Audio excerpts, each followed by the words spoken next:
नमस्ते साथीहरू, यहाँहरु सम्पूर्णलाई यस युट्युब च्यानलमा स्वागत गर्न चाहन्छु। सदाका चाहिँ आज पनि मैले हजुर समक्ष निम्न माध्यमिक तहको टिचिङ लाइसेन्स अन्तर्गतको मोडल क्वेशन्स हैन टिचिङ लाइसेन्सको एक्जाममा सोध्न सकिने प्रश्नहरू समावेश गरिएको मोडल क्वेशन लिएर उपस्थित भएको छु। यदि तपाई पनि टिचिङ लाइसेन्सको तयारी गर्दै हुनुहुन्छ भने यो भिडियो तपाईको लागि निकै नै महत्त्वपूर्ण हुन सक्दछ। र मोडल क्वेशन सेट 1 2 को लागि तपाईले तल दिएको डिस्क्रिप्सनको लिंकमा गएर हेर्न सक्नुहुनेछ है त। अब टिचिङ लाइसेन्स जसले तयारी गरिरहनु भएको छ उहाँहरुलाई चाहिँ यो भिडियो निकै नै महत्त्वपूर्ण हुन सक्छ। त्यही भएर यो भिडियोलाई कुनै ठाउँमा स्किप नगरिकन कन्टिन्युअसली 50 वटा हैन फुर्सदको टाइममा हेर्न सक्नुहुन्छ। यदि टाइम छैन भनेर स्किप गर्दै हेर्नु भन्दा तपाईले फुर्सदको टाइममा हेर्नु भयो भने चाहिँ तपाईलाई उपयोगी हुन सक्छ। र सबै क्वेशनको चाहिँ तपाईले सेल्फ आफैले आन्सर चेक गर्दै यहाँ आन्सर पनि उपलब्ध गराएको छ है, आफैले आन्सर चेक गर्न सक्नुहुन्छ। यति भन्दै आजको विषयवस्तुतिर प्रवेश गरौँ।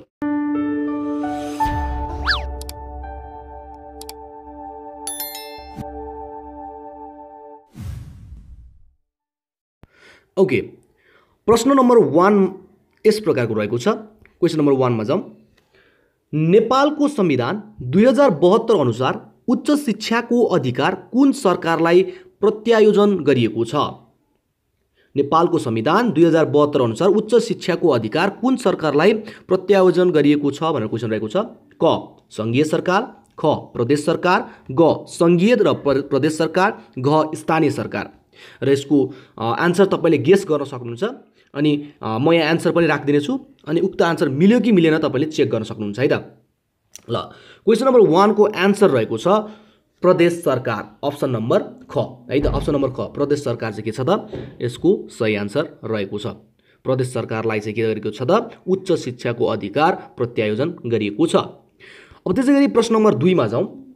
शिक्षा ऐन 2028 अनुसार तोकिएको जिम्मेवार पूरा गर्न नसकेमा विद्यालय व्यवस्थापन समितिलाई विघटन गर्ने अधिकार दिएका मध्ये कसलाई दिएको छ? क स्थानीय निकायलाई, ख जिल्ला शिक्षा कार्यालय, ग जिल्ला शिक्षा समितिलाई, घ विद्यालय निरीक्षकलाई भनेर अप्सनहरु रहेको छ। र यसको सही आन्सर रहेको छ अप्सन नम्बर ग जिल्ला शिक्षा समितिलाई चाहिँ अधिकार दिएको छ है त। यदि शिक्षा ऐन 2028 अनुसार तोकिएको जिम्मेवार पूरा गर्न नसकेमा विद्यालय व्यवस्थापन समितिलाई विघटन गर्ने अधिकार कसलाई छ भन्दाखेरि जिल्ला शिक्षा समितिलाई रहेको छ। त्यसैगरी क्वेशन नम्बर 3 मा जाउँ। क्वेशन नम्बर 3 यस प्रकारको रहेको छ।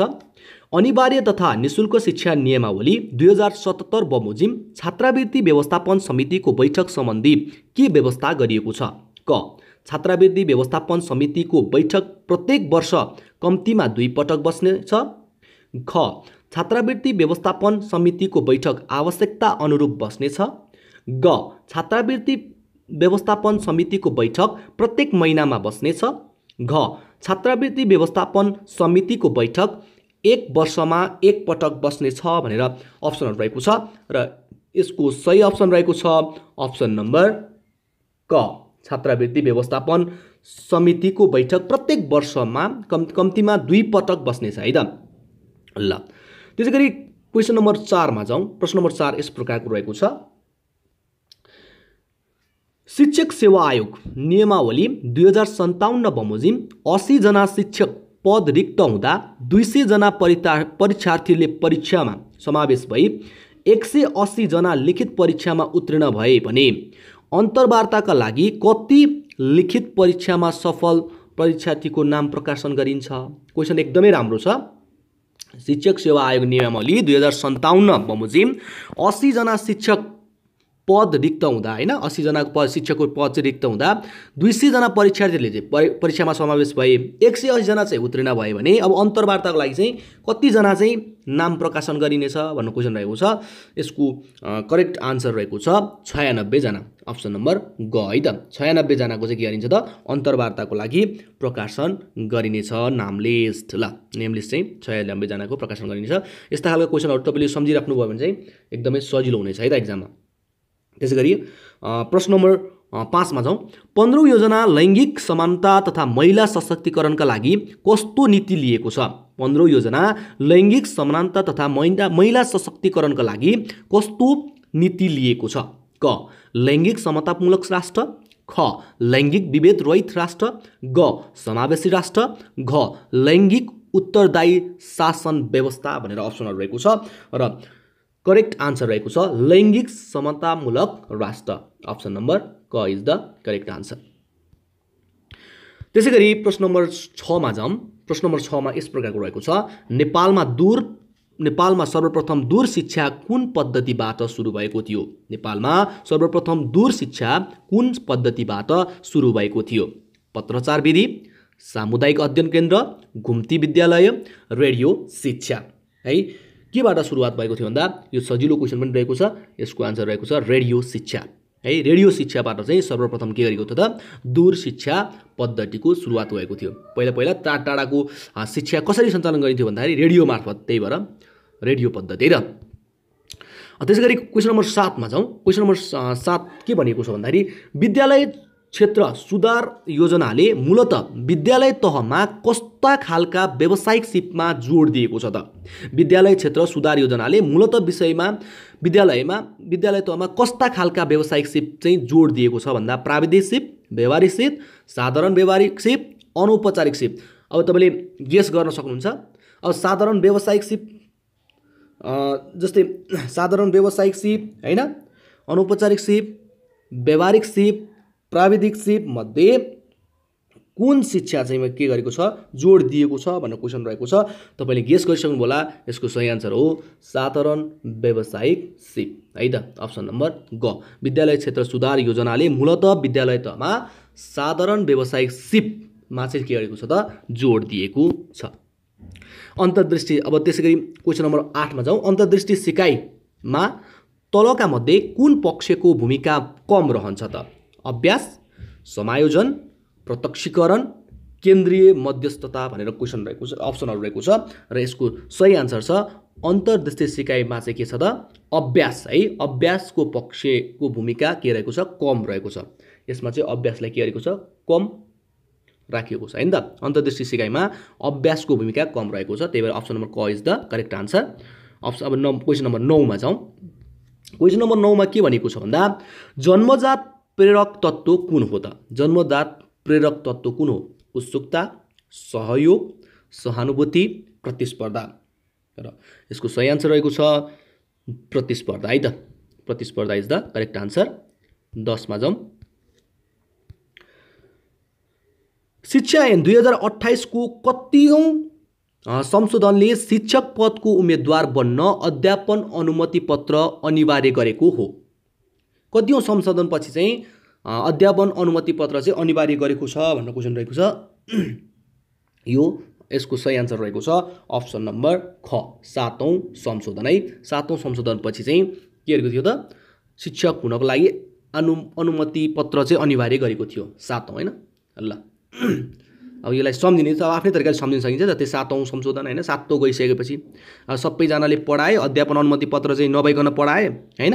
पढाइसकेपछि त्यो सबै टिचरहरू जुन काम नलाग्ने जस्तो पनि टिचर बन्न पाउने भयो नि त।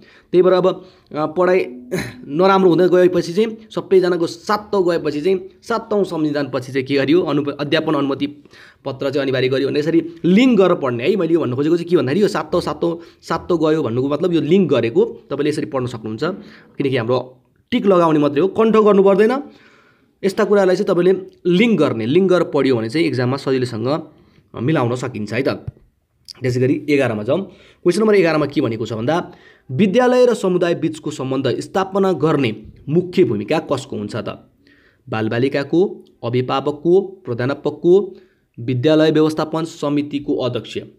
है कसको हुन्छ त विद्यालय र समुदाय बीचको सम्बन्ध स्थापना जिम्मेवारी भनेको छ?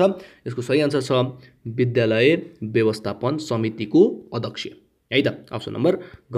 त्यसै गरी 12 मा जाउँ। 12 मा के भनेको छ भन्दाखेरि शिक्षा ऐन 2028 अनुसार गाउँ वा नगर शिक्षा योजनाको अन्तिम स्वीकृत कसले गर्छ त? गाउँ वा नगर शिक्षा योजनाको अन्तिम स्वीकृत कसले गर्छ भनेर क्वेसन रहेको छ र यसको सही आन्सर हो अप्सन नम्बर घ जिल्ला शिक्षा समिति। है त यहाँ विभिन्न किसिमको दिएको छ, त्यसमध्ये करेक्ट आन्सर कुन हो त जिल्ला शिक्षा समिति। त्यसैगरी क्वेसन नम्बर 13 मा जाउँ। विद्यालय र समुदाय बीचको सम्बन्ध बढाउन शिक्षक अभिभावक सङ्घले खेल्ने उपयुक्त भूमिका कुन होला? क उत्प्रेरक रूप, ख सम्मानजनक भूमिका, ग रचनात्मक भूमिका, घ प्रतिनिधिमूलक भूमिका। र यसको सही आन्सर छ प्रतिनिधिमूलक भूमिका। अप्सन नम्बर ग इज द करेक्ट आन्सर। ल त्यसैगरी प्रश्न नम्बर 14 मा जाउँ। शिक्षकको पेशागत विकासका लागि तालिम कार्यक्रमको पहिलो चरण कुन हो भनेको छ? क तालिम आवश्यकता पहिचान, ख तालिमको उद्देश्य निर्माण, ग पाठ्य विषयको निर्माण, घ तालिम कार्यक्रम कार्यान्वयन। र यसको सही आन्सर रहेको छ अप्सन नम्बर क तालिम आवश्यकता पहिचान। ओके, त्यसैगरी क्वेसन नम्बर 15 हेरौँ। क्वेसन नम्बर 15 चाहिँ के भनेको छ भन्दा शिक्षकलाई शैक्षिक तालिम प्रदान गर्न हाल कतिवटा शिक्षा तालिम केन्द्र रहेका छन् भन्ने क्वेसन रहेको छ। क 7, ख 9, ग 11, घ 29। र यसको सही आन्सर रहेको छ 7 है। 7वटा तालिम केन्द्र चाहिँ के छ त शिक्षकलाई शैक्षिक तालिम प्रदान गर्न चाहिँ रहेको छ है त।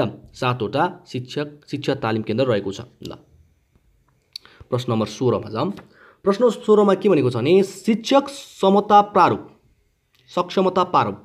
2072 मा शिक्षकका लागि कतिवटा सक्षमताको व्यवस्था गरिएको थियो? शिक्षक सक्षमता प्रारूप 2072 मा शिक्षकका लागि कतिवटा सक्षमता व्यवस्था गरिएको थियो भन्ने क्वेसन रहेको छ। क 4, ख 8, ग 6, घ 10। र यसको सही आन्सर हो अप्सन नम्बर ख है 8वटा। त्यसैगरी क्वेसन नम्बर 17 मा जाउँ। क्वेसन नम्बर 17 मा के भनेको छ भन्दा गुणस्तरीय शिक्षा विकासको मापदण्ड के हो?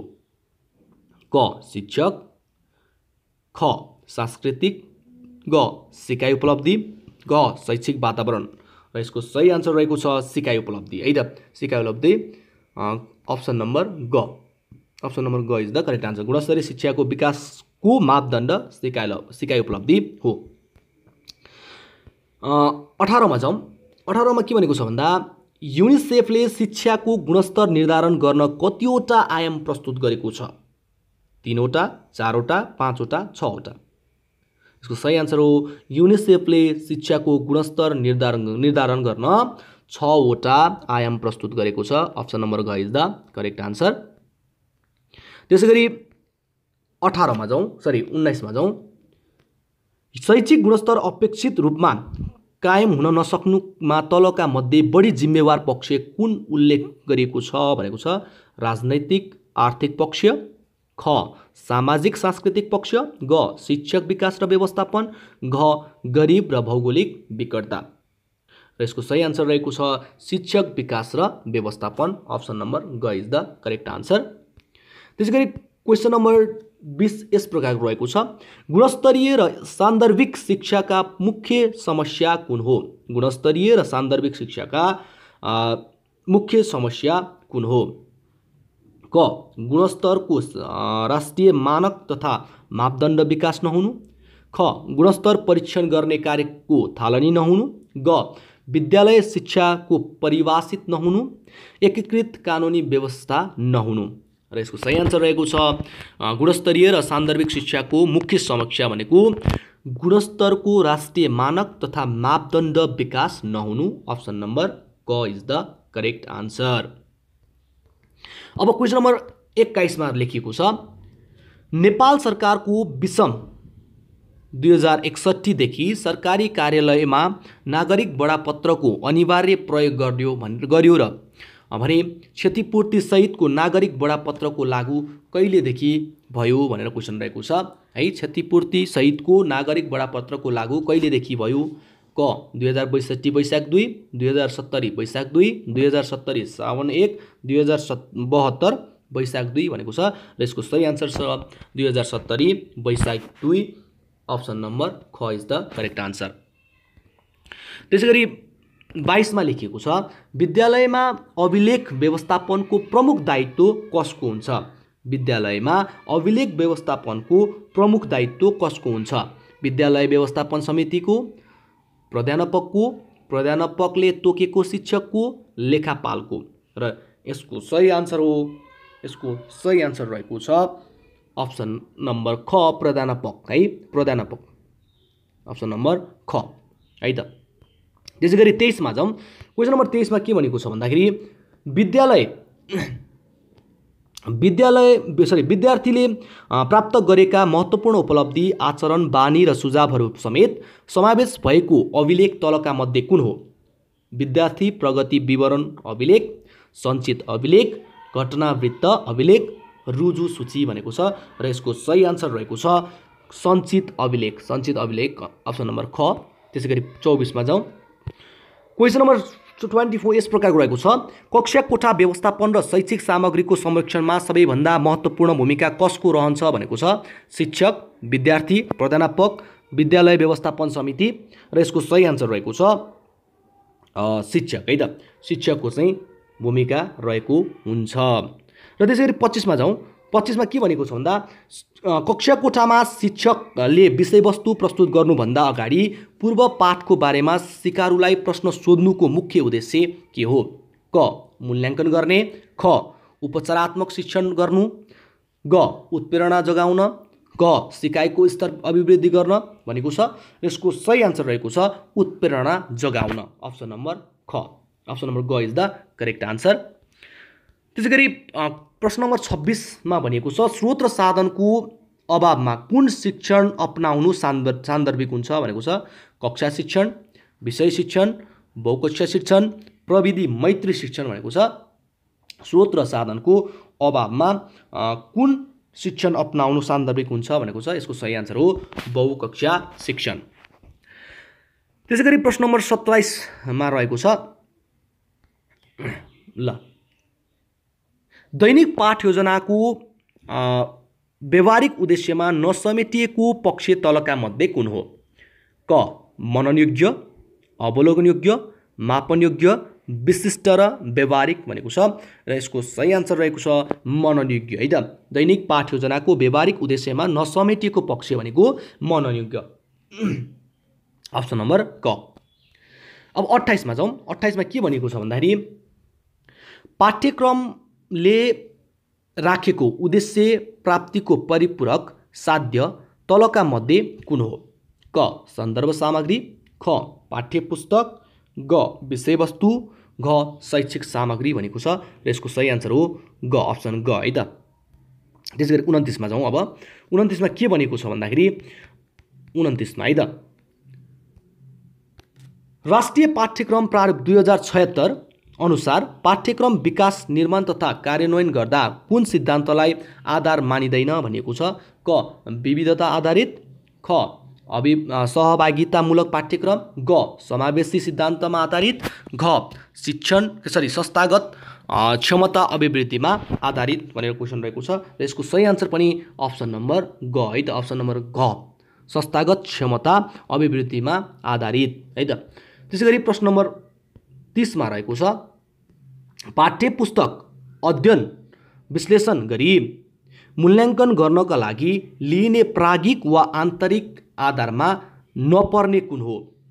पाठको प्रस्तुतिकरण, पाठ वा पाठ्यपुस्तक, अभ्यास क्रियाकलाप, मूल्य र सर्वसुलभ भनेको छ, सर्वसुलभता भनेको छ र यसको सही आन्सर पनि के रहेको छ त मूल्य र सर्वसुलभता इज द करेक्ट आन्सर। त्यसै गरी 31 मा आधारभूत तह कक्षा 1-3 पाठ्यक्रम 2076 ले नेपाली भाषा सम्बन्धी विषय क्षेत्र कतिवटा निर्धारण गरेको छ? 4, 5, 6, 7 है त। कतिवटा निर्धारण गरेको छ भन्दाखेरि 7 वटा चाहिँ निर्धारण गरेको छ। अप्सन नम्बर घ इज द करेक्ट आन्सर। त्यसै गरी हेर्न सकिन्छ प्रश्न नम्बर 32 मा जाउँ। अब प्रश्न नम्बर 32 मा के भनेको छ भन्दा पाठ्यक्रम सिकाइको योजना हो भनी परिभाषित कसले गरेका थिए? पाठ्यक्रम सिकाइको योजना हो भनी परिभाषित कसले गरेका थिए? क रुसो, ख हिल्डा टावा, ग जोन डिवे, घ जोन लक है। पाठ्यक्रम सिकाइको योजना भनी परिभाषित गर्ने व्यक्ति भनेको हिल्डा टावा है। अप्सन नम्बर ख इज द करेक्ट आन्सर। त्यसै गरी 33 मा भनेको छ समालोचनात्मक चिन्तन विधि अन्तर्गत तलका मध्ये कुन पर्दछ भनेको छ मस्तिष्क मन्थन विधि, भ्रमण विधि, प्रश्नोत्तर विधि र प्रदर्शन विधि। र यसको सही आन्सर पनि रहेको छ मस्तिष्क मन्थन विधि, अप्सन नम्बर क है त। अप्सन नम्बर क इज द करेक्ट आन्सर। ल त्यसै गरी अब 34 मा जाउँ। सानो सानो इकाइको गहन अध्ययनमा आधारित शिक्षण विधि तलका मध्ये कुन हो? सानो सानो इकाइको गहन अध्ययनमा आधारित शिक्षण विधि तलका मध्ये कुन हो? प्रदर्शन विधि, प्रयोगात्मक विधि, घटना अध्ययन र सर्वेक्षण विधि भनेको छ। र यसको सही आन्सर रहेको छ घटना अध्ययन है। ल त्यसै गरी प्रश्न नम्बर 35 मा भनिएको छ निर्माणात्मक र निर्णयात्मक मूल्याङ्कन गरी दुई भागमा विभाजन गर्ने शिक्षाविद को हुन् त? माइकल स्काइभेन, हिल्डा डावा, जोन डिवे र विगोत्स्की भनेको छ। यसको सही आन्सर छ माइकल स्काइभेन है त। माइकल स्काइभेनले चाहिँ के अरे त निर्माणात्मक र निर्णयात्मक मूल्याङ्कन गरी दुई भागमा विभाजन गरेका थिए है। निर्माणात्मक र निर्णयात्मक गर्ने चाहिँ को रे? माइकल स्काइभेन है। स्काइभेन। ल त्यसैगरी प्रश्न नम्बर 36 यस प्रकार रहेको छ विशिष्टकरण तालिकाको प्रयोगले तलका मध्ये कुन पक्षलाई आत्मसात गर्दैन? व्यापक क्षेत्र, प्रश्नको विश्वसनीयता, मूल्याङ्कनमा एकरूपता, विषयगत ज्ञानको अभिवृद्धि भनेको छ। र यसको सही आन्सर पनि अप्सन घ विषयगत ज्ञानको अभिवृद्धि। त्यसैगरी 37 मा जाउँ। प्रश्न नम्बर 37 मा के भनेको छ भन्दाखेरि ल प्रश्न नम्बर 37 यस प्रकारको रहेको छ मूल्याङ्कनको अन्य साधनहरूमध्ये तलको कुन पक्षले विद्यार्थीको व्यवहारिक पक्षको तत्काल लेखाजोखा राख्दछ भनेको छ? क रुजु सूची, घटना अभिलेख, सो मूल्याङ्कन र अवलोकन भनेको छ। यसको सही आन्सर छ अवलोकन है। अप्सन नम्बर घ इज द करेक्ट आन्सर। त्यसैगरी क्वेसन नम्बर 38 मा जाउँ। नेपालले सन् 2016 देखि 30 सम्म दिगो विकासका लक्ष्यहरू कतिवटा निर्धारण गरेको छ भनेको छ। एकदमै सजिलो क्वेसन रहेको छ 17 वटा है। अप्सन नम्बर ख। अब त्यसैगरी बालमैत्री विद्यालय मापदण्डमा औसत कक्षागत उपलब्धि कति हुनुपर्छ? बालमैत्री विद्यालय मापदण्डमा औसत कक्षागत उपलब्धि कति हुनुपर्छ भन्ने क्वेसन रहेको छ। र यसको सही आन्सर रहेको छ 50 है। 50 औसत चाहिँ कति हुनुपर्छ त? उपलब्धि 50 हुनुपर्छ। त्यसैगरी 40 मा जाउँ। 40 मा के भनेको छ भने शैक्षिक अनुसन्धान प्रक्रियाको पहिलो चलन तलका मध्ये कुन हो त? समस्याको पहिचान, परिकल्पनाको निर्माण, तथ्याङ्कको सङ्कलन, तथ्याङ्कको विश्लेषण है। शैक्षिक अनुसन्धान प्रक्रियाको पहिलो चरण कुन हो भनेको छ। यसको सही आन्सर हो अप्सन नम्बर क है त। समस्याको पहिचान गर्नु है। मेन उद्देश्य के अरे फर्स्ट पहिलो चरण भनेको चाहिँ समस्याको पहिचान गर्नु पर्यो। त्यसैगरी अर्को क्वेसन रहेको छ विद्यालय व्यक्तिक भिन्नताको जानकारी कसले दिन्छ त? घटना अध्ययनले दिन्छ कि कार्यमूलक अनुसन्धान, दुवै कुनै पनि होइन? यसको सही आन्सर हो अप्सन नम्बर क घटना अध्यापन है। घटना अध्यापनले विद्यार्थीको व्यक्तिगत भिन्नताको बारेमा जानकारी दिन्छ। त्यसैगरी अर्को क्वेसन रहेको छ प्रश्न नम्बर 42 मा के भनेको छ भन्दा शिक्षण सिकाइ अनुसन्धानको उपयोग कसले गर्छ त? शिक्षण सिकाइ अनुसन्धानको उपयोग कसले गर्छ? प्रले, शिक्षकले, विद्यालय व्यवस्थापन समितिले वा अभिभावकले? कसले अनुसन्धान गर्छ? शिक्षण सिकाइको अनुसन्धान कसले गर्छ भन्दाखेरि यसको सही आन्सर रहेको छ अप्सन नम्बर ख है। शिक्षकले गर्ने गर्दछ। त्यसैगरी अर्को क्वेसन रहेको छ शैक्षिक तथ्याङ्क सङ्कलन गर्दा प्रयोग गरिने प्राथमिक तथ्याङ्क सङ्कलनको विधि तलका मध्ये कुन होइन? प्रश्नावली, अन्तर्वार्ता, अवलोकन र मत सर्वेक्षण। ल यसको सही आन्सर रहेको छ मत सर्वेक्षण। अप्सन नम्बर घ। त्यसैगरी अर्को क्वेसन रहेको छ नेपाल विद्यालय तहको मूल्याङ्कन अन्तर्गत आधारभूत तहमा कुन मूल्याङ्कनलाई जोड दिएको छ भनेको छ? निर्णयात्मक मूल्याङ्कन, निर्माणात्मक मूल्याङ्कन, निदानात्मक मूल्याङ्कन र अक्षराङ्क मूल्याङ्कन भनेको छ र यसको सही आन्सर छ निर्माणात्मक मूल्याङ्कन है त निर्माणात्मक मूल्याङ्कन ख है त अप्सन ख चाहिँ के छ त करेक्ट छ। त्यसैगरी अर्को हेरौँ 45 मा हेरौँ कम्प्युटरका भौतिक उपकरण के भनिन्छ कम्प्युटरका भौतिक उपकरणलाई के भनिन्छ सफ्टवेयर हार्डवेयर प्रोग्राम इन्स्ट्रक्सन यसको सही आन्सर छ हार्डवेयर अप्सन नम्बर ख है त। त्यसैगरी 46 मा भनिएको छ तथ्याङ्कलाई सफ्टवेयरमा भर्ने कार्य कसले गर्दछ तथ्याङ्कलाई सफ्टवेयरमा भर्ने कार्य कसले गर्दछ क शिक्षा तथा मानव स्रोत विकास केन्द्र ख शिक्षा विकास तथा समन्वय एकाइ ग विद्यालय र घ शोध केन्द्र भनेको छ र यसको सही आन्सर पनि रहेको छ शिक्षा विकास तथा समन्वय एकाइ अप्सन नम्बर ख है त।